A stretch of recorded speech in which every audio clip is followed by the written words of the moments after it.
చెప్పు. Happy Shivaratri friends.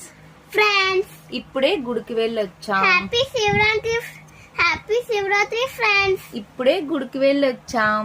అవును friends. Teju చెప్పు, నువ్వు చెప్పు. గుడికి వెళ్ళొచ్చాం.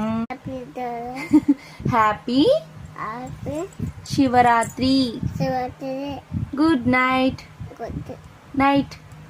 హలో ఫ్రెండ్స్, మేమైతే ఇప్పుడే శివాలయంకి వెళ్ళొచ్చాం. అసలు ఎంత రష్ గా ఉందంటే అస్సలు ఖాళీ లేదు. ఒక ½ అవర్ అయితే పట్టేది. యాక్చువల్లీ మా చిన్నప్పుడు అయితే నైట్ అంతా జాగారం చేసి ఆటలు జల్దీ 5 అవన్నీ ఆడుకొని అలా నైట్ అంతా లేచుండి మార్నింగ్ టెంపుల్కి వెళ్ళొచ్చాక అప్పుడే తినేవారు ఏదైనా సరే.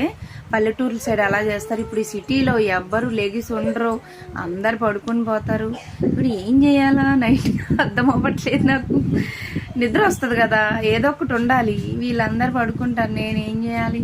కానీ ఉపవాసం అయితే కంపల్సరీగా చాలా స్ట్రిక్ట్గా ఉన్నాను అన్నమాట. ప్రతి ఇయర్ అనుకుంటున్నాను ఉందామని చెప్పి. ఈ ఇయర్ అయినా సరే కంపల్సరీ ఉండాలని చెప్పి నేను అయితే ఉపవాసం ఉన్నాను. మార్నింగే తింటాను. మీరు కూడా ఉన్నారా లేదా నాకు కామెంట్ చేసి చెప్పండి. Thank you. వీడియో నచ్చితే లైక్ చేయండి. Bye bye.